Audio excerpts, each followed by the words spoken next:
Ce matin-là, l'architecture originale et déstructurée de la Freedom Tower attirait le regard de Falcon. Falcon, à sa fenêtre, était en train de s'asseoir sur le bord. Il s'alluma une cigarette et regarda alors la tour, la Freedom Tower.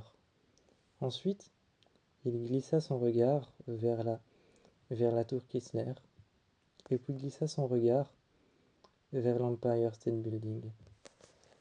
Une dernière fois, après avoir regardé ces les trois tours les plus imposantes de New York, il glissa son regard vers la Statue de la Liberté. Il regarda le fleuve Hudson, passant à travers la ville. Ensuite, à l'intérieur, il sauta dans sa chambre. Il s'installa sur son lit, s'appuyant sur l'arrière de son lit, mais en se rendant compte qu'il s'était appuyé sur ses cahiers, avait plié une page en deux. Se redressant, il se dit alors « Merde !» et regarda alors son chien. Il regarda son chien, un chien loup, blanc et gris, une femelle, Nara. Elle était paisiblement en train de dormir sur les couvertures. Il se rapprocha d'elle, passa sa main sur son pelage, en lui disant « Ça va, toi ?» d'une voix apaisante et calme. Il lui fit un baiser sur la tête et partit alors ensuite. Au miroir qu'il y avait sur la porte, il se coiffa, après avoir fait un bisou à sa chienne, après lui avoir passé un baiser, juste sur la tête. Il regarda alors ensuite juste le miroir de la porte. Il regarda le miroir de la porte et alors simplement se recoiffa dessus. Ses cheveux noirs sombres, ses yeux bruns sombres, très obscurs. Il les regarda un instant. Il prit son sac sur son dos et sentit qu'il manquait quelque chose. À l'intérieur de sa chambre, il ouvrit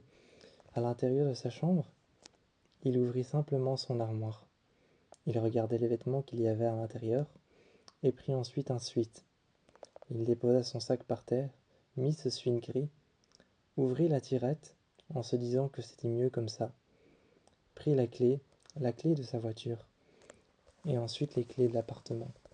Il partit, ouvrit la porte et claqua les doigts une seule fois. Nara se leva, sa queue en panache vers le haut, le museau relevé vers lui. Elle commençait à le suivre et à marcher en trottinant. Il commença à le suivre. Il ouvrit le frigo un instant, regarda à l'intérieur, croisa sa mère d'un regard mais ne lui dit pas bonjour. Il lui dit simplement un simple bonjour de la main et puis prit dans le frigo une canette et quelque chose à manger dans une armoire. Il partit tout de suite, aussi vite qu'il était venu. Aussi vite qu'il avait pris le temps de se préparer, il partit. Revint dans sa chambre après quelques secondes en disant à sa mère qu'il avait oublié quelque chose. Évidemment, son GSM posé sur le côté, il l'avait oublié. Il était en train de vibrer. Il regardait et c'était Aidan. Il regardait son GSM en train de vibrer. Il ne répondit pas. Il raccrocha tout de suite. Il raccrocha en appuyant sur le bouton sur le côté et prit alors son GSM. Il le mit alors dans sa poche.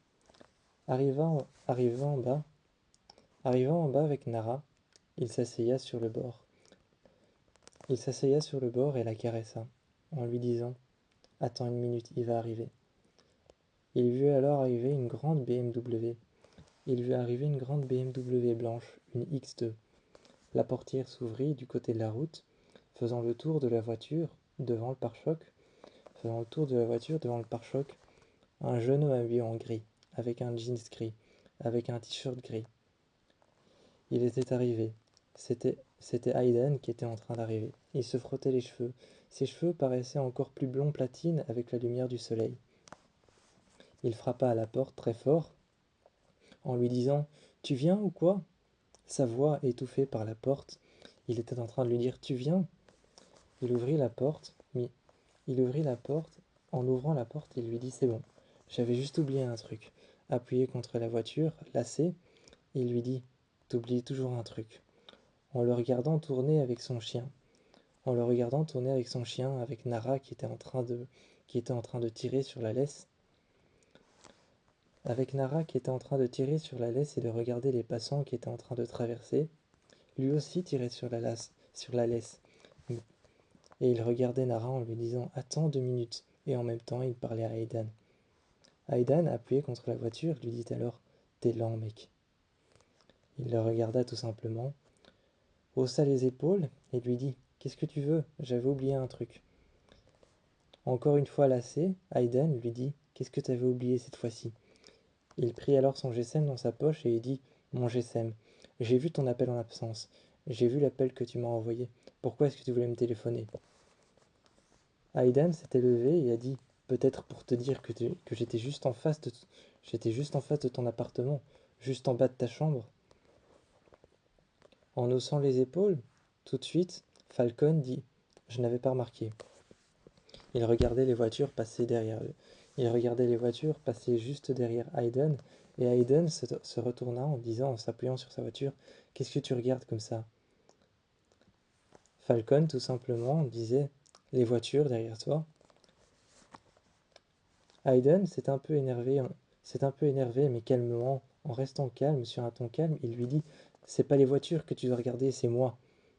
T'es en retard, on doit aller quelque part, t'as oublié?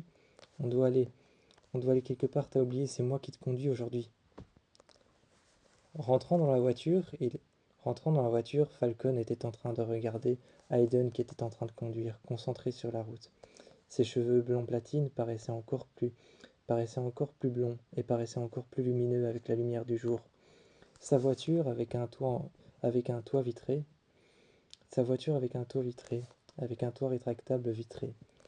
Il était en train de regarder les tours qui passaient juste au-dessus d'eux, le sommet des tours qui passaient juste au-dessus d'eux, et surtout qui était en train de toucher et de pointer vers le ciel. Il était en train de regarder les tours, alors que Falcon était sur son siège, la tête levée. Un moment, il appuya sa tête contre la vitre.